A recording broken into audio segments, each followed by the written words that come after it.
नमस्कार। आइए आज चैप्टर 9 गज़ल पढ़ते हैं। फिराक गोरखपुरी द्वारा जो लिखा हुआ है। हम रुबाइयाँ पहले ही पढ़ चुके हैं, अगर आपने नहीं पढ़ा है तो जाके उससे हमारी चैनल से पढ़ लें। ठीक है, तो आइए पहले एक रीडिंग लगा ले रहे हैं पहली दो पंक्तियों की। नौरस गुंचे पंखड़ियों की नाजुक ग्रहें खोले हैं, या उड़ जाने को रंगोबू गुलशन में पर तोले हैं। ठीक है, अब इनका हम भावार्थ देंगे। ठीक है, सबसे पहले हमें शब्दों का ज्ञान होना चाहिए, कौन से शब्द क्या कह रहा है। ठीक है, तो अब देखते हैं। ठीक है, नौरस, नौरस माने होता है जो रस होता है, यानी कौन सा क्या रस है। ठीक है, गुचे, गुचे माने होता है कली, पंखुड़ियाँ आप जानते ही हैं।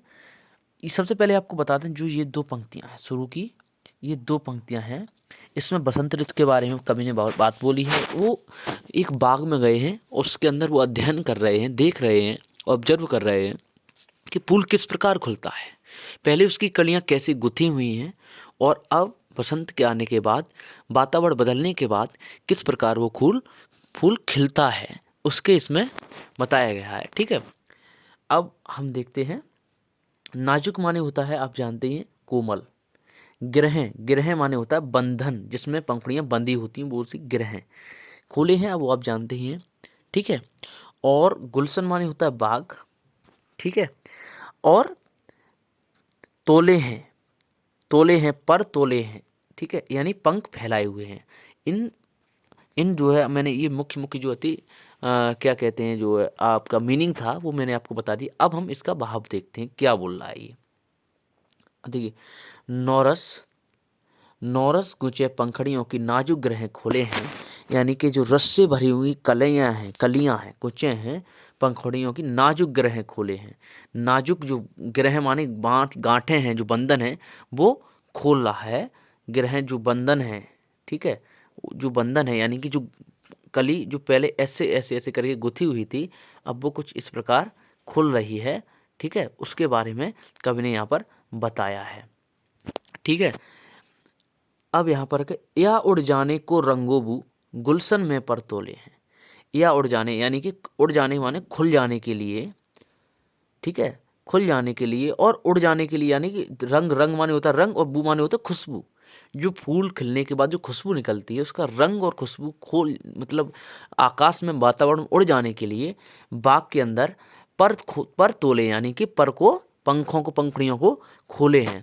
यानी कि इन दो पंक्तियों में कवि कह रहा है, नौरस गुचे पंखुड़ियों की नाजुक ग्रहें खोले हैं, जो नए नए रस से भरी हुई पंखुड़ियां हैं, उनकी जो नाजुक बंधन है वो खुल रहे हैं। या उड़ जाने को रंगोबू, और वातावरण में खुशबू, खुशबू और रंग को उड़ जाने के लिए बाग के अंदर वे अपने परों को यानी पंखुड़ियों को खोल रहे हैं। यानी कि बसंत के बारे में ऐसा कुछ कवि ने इसमें इन पंक्तियों में बताया है। अब आइए हम अगली दो पंक्तियों को पढ़ते हैं। गज़ल है, जैसा कि मैंने आपको पहले ही बता दिया है। इसमें कठिन कठिन शब्दों का प्रयोग हुआ है, उर्दू और फारसी के शब्दों का भी प्रयोग किया है फिराक गोरखपुरी साहब ने। आइए हम अब अगला देखते हैं।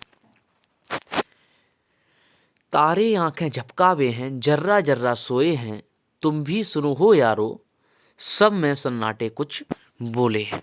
जैसा कि मैंने पहले ही बोला, पहले हमें इनकी जो शब्द हैं, कठिन कठिन शब्द हैं, उनके हमें पता होना चाहिए क्या बोल रहा है। ठीक है, सबसे पहले देखिए, जर्रा जर्रा, जर्रा जर्रा माने होता है कड़कड़।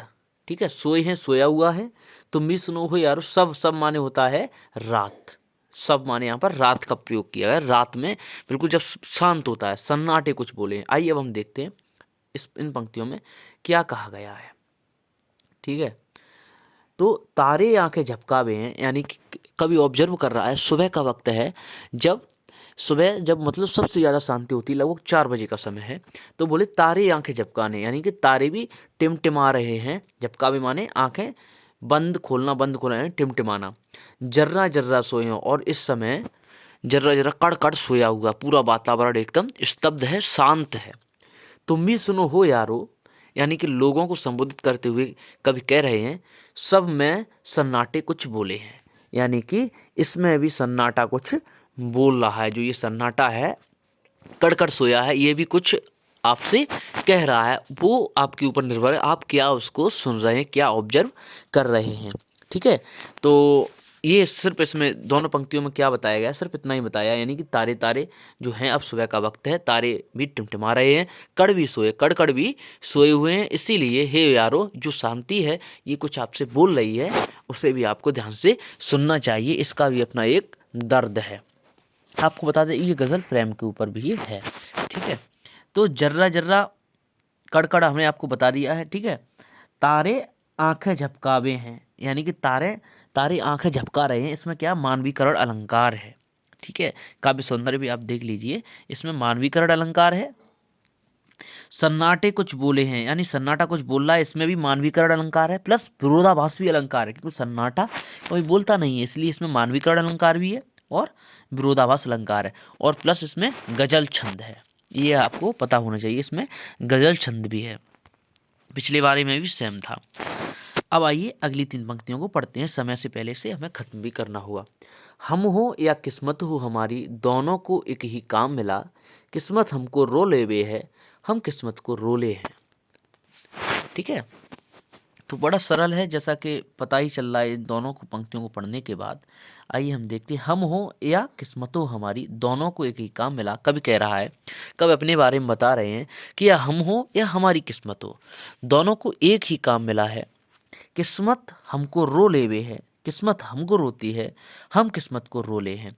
जब यानी कि हम एक कभी वो खुद को बोल रहा है कि हम निकम्मे हैं, और हमारा निकम्मेपन से हमारी किस्मत रो लेती है कि हम किस व्यक्ति के नसीब में आए हैं, और हम जब हमें कोई परेशानी होती है तो हम किस्मत को कोस के रो लेते हैं और बोलते हैं कि हमारी किस प्रकार की किस्मत है। ठीक है, इसमें भी गजल छंद है, और किस्मत का रोना, किस्मत को रोना यानी किस्मत को रोता हुआ दिखाया गया, इसमें भी मानवीकरण अलंकार है। दोनों पंक्तियों बहुत सरल थी, ये समझ में आ ही गया होगा आपको, यहाँ तक उम्मीद है। और जो चीज़ आपको समझ में नहीं आती है हमें कमेंट बॉक्स में ज़रूर बताएं। ठीक है, हम क्या सुधार कर सकते हैं अपनी वीडियो में, ये भी हमको बताएं। जो मुझको बदनाम करे है, काश वे इतना सोच सकें, मेरा पर्दा खोले हैं या अपना पर्दा खोले हैं।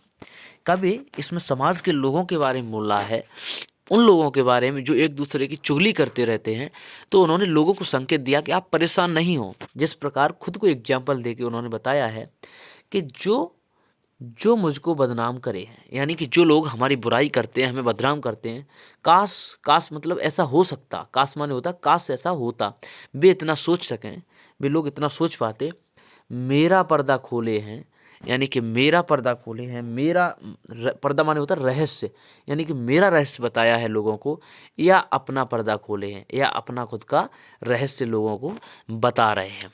कवि ने इन दोनों पंक्तियों में मात्र इतना ही बोला कि आप परेशान मत हो, जो लोग आपकी चुगली करते हैं, आपका बुराइयां करते हैं, वो खुद आपकी बुराई नहीं, आपका रहस्य नहीं खोलते समाज के अंदर, वो खुद अपना ही रहस्य उल्टा समाज के अंदर खोलते हैं। आइए अगली पंक्तियों को भी देखते हैं।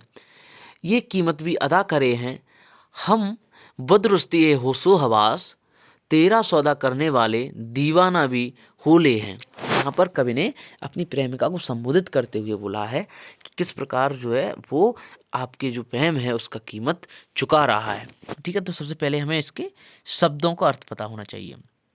कीमत माने जानते हैं आप, मूल्य होता है। बदरुस्ती होशो हवास, ये एक उर्दू और फारसी का मिक्सअप शब्द है, जिसका मतलब है विवेक के साथ, यानी कि बुद्धि के साथ, पूरी जागरूकता के साथ, पूरी अवेयरनेस के साथ क्या कर रहा है, कीमत चुका रहा है, किसकी, प्रेम की। ठीक है, तेरा सौदा करने वाले दीवाना भी होने हैं। तेरा यानी कि आपके प्रेम का जो सौदा कर रहा हूँ, वो उसके प्रेम का सौदा करने वाला दीवाना भी बनने को मैं तैयार हूँ। आइए अब इसका सही से अर्थ देखते हैं। ये कीमत भी अदा करे हम, बदरुस्ती होशो आवास, ये कीमत भी अदा करें, यानी कि कवि कहता है अपनी प्रेमिका से कि आपके प्रेम की भी जो कीमत है वो हम पूरे विवेक के साथ, पूरी बुद्धि के साथ अदा कर रहे हैं। तेरा सौदा करने वाले, यानी कि तेरे प्रेम का सौदा करने वाले दीवाने भी होले हैं, और तेरे प्रेम का सौदा करने वाले हम दीवाने भी बनने को तैयार हैं। ठीक है, सौदा करने वाले यानी कि सौदा यानी प्रेम करने वाले, इसके यहाँ पर अर्थ है सौदा करने वाले यानी प्रेम करने वाले, यानी तेरा सौदा करने वाले यानी कि तेरा प्रेम करने वाला मैं दीवाना बनने के लिए भी तैयार हूँ, ऐसा इन पंक्तियों में बताया गया है। ठीक है, इसमें भी गजल छंद है। अब आगे की पंक्तियों को देखते हैं। तेरे गम का पासे अदब है, कुछ दुनिया का ख्याल भी है, सबसे छिपा के दर्द के मारे चुपके चुपके रोले हैं। देखिए पास से अदब का मतलब सम्मान, ठीक है, पास से अदब का मतलब होता है सम्मान, यानी कि इसमें कभी बोल रहा है दुनिया का ख्याल माने ध्यान भी है, ठीक है। तो इसमें होता है कभी बोल रहा है तेरे गम का पास से अदब है, तेरे गम का पास से अदब, यानी कि तेरा जो गम है उसका पास से अदब है, ख्याल भी है, सम्मान भी है, ठीक है, लेकिन कुछ दुनिया का ख्याल भी, इसके अलावा इस गम का मतलब ख्याल के, इस गम का सम्मान के अलावा दुनिया का भी ख्याल है। दुनिया का क्या ख्याल है वो आगे बोला, सबसे छिपा के दर्द के मारे चुपके चुपके रोले हैं, दुनिया के सामने न रोकर हम चुपके चुपके आपके जो है याद करके रो लेते हैं, उस गम को जो है दर्द छिपा के रो लेते हैं, क्योंकि अगर दुनिया के सामने अगर हम रोएंगे तो दुनिया इसकी हंसी उड़ाएगी। इस प्रकार कवि ने इसमें बोला है। फितरत का कायम है, फितरत का कायम है तवाज़ुन आलमी हुस्न इश्क में भी, उसको उतना ही पाते हैं खुद को जितना खोले। अब देखिए इन पंक्तियों में क्या बताया गया है, ठीक है। अब देखिए इसमें पहले पिछली वाले में हम काव्य सौंदर्य भी देख ले रहे हैं। देखिए चुपके चुपके में पुनरुक्त प्रकाश अलंकार, ठीक है, आप ध्यान जरूर रखिए क्योंकि कभी भी पूछा जा सकता है, इसमें पुनरुक्त प्रकाश अलंकार है। आइए अब हम नेक्स्ट देखते हैं। फितरत का कायम है, फितरत माने होता आदत, कायम है स्थापित है, तवाजुन माने संतुलन, बैलेंस, जो साइंस में पढ़ रहे होंगे वो बैलेंस, बैलेंस जो रिएक्शंस होती हैं उसे देखते होंगे, संतुलित रिएक्शंस। आलम हुस्न इश्क, आलम हुस्न इश्क मतलब है सौंदर्य की दुनिया, ठीक है, सौंदर्य की दुनिया, आलम हुस्न इश्क, प्रेम और सौंदर्य का जो संसार है उसको बोलते हैं आलम, आलम माने का होता है संसार, ठीक है, हुस्न इश्क प्रेम और सौंदर्य का, ठीक है। तो इसमें ये बोला गया है आलम हुस्न इश्क। अब इसमें बोला फितरत का कायम है तवाजुन, यानी एक आदत है वो अभी भी स्थापित है, तवाजुन मान संतुलन, संतुलन स्थापित है आलम हुस्न इश्क में, इस प्रेम और सौंदर्य की दुनिया में, उसको उतना ही पाते हैं खुद को जितना खो लेते हैं, यानी कि उसको, यानी कि प्रेम को जितना उतना ही पा सकता है जो व्यक्ति जो खुद को उसमें जितना खो पाए। इसमें कवि ने कुछ इस प्रकार बताया है, यानी कि इस प्रेम और सौंदर्य की दुनिया में एक संतुलन है। वो क्या संतुलन है कि जितना प्रेम में तुम खुद को खो दोगे उतना ही प्रेम को प्राप्त कर लोगे, ऐसा इस इन पंक्तियों में कवि ने बताया है। आबो ताब अस्सार न पूछो तुम भी आंखें रखो हो, ये जगमग बैतों की दमक है या हम मोती रोले हैं। इसमें कवि ने अपनी जो काव्य लिखा है उसके बारे में बोला है। तो आइए सबसे पहले इनके शब्द जान लें। आबो ताब अस्सार, जो आबो ताब अस्सार है इसका मतलब होता है चमक दमक के साथ। आंखें रखो हो यानी कि देखने में समर्थ हो, अब यानी कि आपकी आंखें हैं और आप देखने में समर्थ हो। बैत, बैत, बैत माने होता है शेर, शेर माने वो जानवर वाला शेर नहीं, शेर जो बोला जाता है, जो लिखा जाता है, यानी कि कितना बढ़िया आपने शेर बोला, इस प्रकार बोलते हैं ना, जो लिखा जाता है शेर, उसके बारे में कभी नहीं बताया है। तो आबो ताबो, अब आबो ताब अस्सार ना पूछो तुम भी आंखें रखे हो, यानी कि जो चमक दमक है किसके अंदर, हमारे शेरों के अंदर, जो हम लिख रहे हैं ये पंक्तियाँ, इनके अंदर जो चमक दमक है उसके बारे में आप मत पूछिए कि ये चमक दमक कैसी है, तुम भी आंखें रखे हो यानी कि तुम भी देखने में समर्थ हो। ये जगमग बैतों की दमक है, ये जगमग शेर, शेर जो लिखे हुए हैं उसकी दमक है, चमक है, या हम मोती रोले हैं, ये उसकी चमक नहीं है, ये जो हमारे मोती रोले, मोती माने आंसू, रोले हैं आंसू जो निकल रहे हैं उसकी चमक है। यानी कि जो कवि है वो अपने बारे में बता रहा है कि जो हम रोए हैं उसकी जो दर्द है वही इन पंक्तियों में छलक रहा है। कवि ने कुछ इस प्रकार बोला है। ऐसे में तू याद आए है अंजुमने मय में रिंदों की, ऐसे में तू याद आए हैं अंजुमने मय में रिंदों को, रात गए गर्दू पे फारिस्ते बाबे गुनह जग खोले हैं। कवि ने यहाँ पर अपनी प्रेमिका को संबोधित करते हुए बोला है ऐसे में तू याद आए, ऐसे वक्त में तू याद आए, अंजुमने मय, अंजुमने मय होता है शराब की महफिल, ठीक है, रिंदों माने शराबियों को, ठीक है, रिंदे माने होते शराबी, रिंदों को मतलब शराबियों को, अंजुमने मय माने शराब की महफिल में। तो और यहाँ पर गर्दू माने होता है, गर्दू माने होता है आकाश, ठीक है, गर्दू माने आकाश, फारिस्ते माने होते देवदूत, बाबे गुनह यानी कि पाप का अध्याय, जग माने संसार, ठीक है, ये जो है अर्थ है ये हिंदी के। तो आइए देखते हैं इसमें केवल ऐसे में तू याद आए, कभी कहता है ऐसे वक्त में तू याद आए अंजुमने मये मैं रिंदों को। बिल्कुल इसी प्रकार जिस प्रकार शराबियों के महफिल में शराबियों को शराब की याद आती है। अंजुमने मय मतलब शराब की महफिल में रिंदों को, कि रिंदों को माने शराबियों को शराब की याद आती है। रात गए गुर्दू पे, रात गए गर्दू पे फारिश्ते बाबे गुने जग खोले हैं। जिस प्रकार रात गए गर्दू, गर्दू माने आकाश में रात जाने के बाद यानी कि अर्धरात्रि पे जो देवदूत होते हैं वो संसार के पाप जो होते हैं, पापों का अध्याय खोल के बैठते हैं रात में, उसी प्रकार तू याद आ रही है। ठीक है। अब इसमें सबसे बड़ी बात है कि इसमें भी गज़ल छंद है। ठीक है, गज़ल छंद है। आपसे एक रिक्वेस्ट है कि यार अगर मैं इतनी मेहनत से पढ़ाता हूँ, अगर आपको अच्छा लगता है तो प्लीज़ सब्सक्राइब और शेयर भी ज़रूर करिए इसे, और लाइक भी करिए। अब आइए अगली पंक्ति को देखिए। सदके फिराक एजाज़ सुखन के कैसे उड़ा ली ये आवाज़, सदके फिराक एजाज़ सुखन के कैसे उड़ा ली ये आवाज़, इन गज़लों में पर्दों, इन गज़लों के पर्दों में भी तो मीर की गज़लें बोली। अब ये अपनी गज़लों के बारे में बोल रहे हैं। फिराक गोरखपुरी, सदके फिराक, सदके फिराक माने खुद को संबोधित किया इन्होंने, सदके है कुर्बान फिराक गोरखपुरी एजाज़ सुकन। एजाज़ सुकन मतलब होता है बेहतरीन काव्य, एक अच्छा काव्य, एक अच्छी पोएम। ठीक है, कि कैसे उड़ा ली ये आवाज़। तो इसमें बोल रहे हैं कि हे फिराक, लोग आपसे पूछ रहे हैं कि तुमने अपने काव्य के अंदर, अपनी कविताओं के अंदर इतनी अच्छी आवाज़ कैसे उड़ा ली, इतनी बढ़िया आप कैसे कविताएं लिख लेते हैं। इन गज़लों के पर्दों में भी तो मीर की गज़लें बोले। मीर एक बहुत बड़े शायर थे, एक बहुत बड़े गज़लकार थे, उनके बारे में बोला है कि इन गज़लों के पर्दों में भी, इन गज़लों के पीछे जो है, इन गज़लों के अंदर मीर की जैसी गज़लें, मीर की जैसी गज़ल कैसे नज़र आ रही, मीर की जैसी अच्छी गज़ल कैसे आप लिख पा रहे हैं, इसके बारे में बोला है।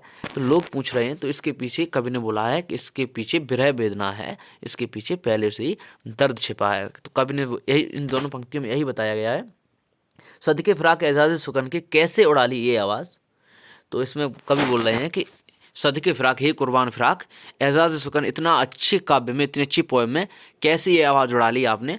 इन गज़लों में तो, इन गज़लों के पर्दों में तो मीर की गज़लें बोले हैं। इन जो ये गज़लें आप लिख रहे हैं ये बिल्कुल वैसी ही हैं जैसे कि मीर की गज़लें होती हैं। उम्मीद है आपको समझ में आया होगा, और आपको नहीं समझ में आया है तो आप प्लीज़ कमेंट ज़रूर करिए।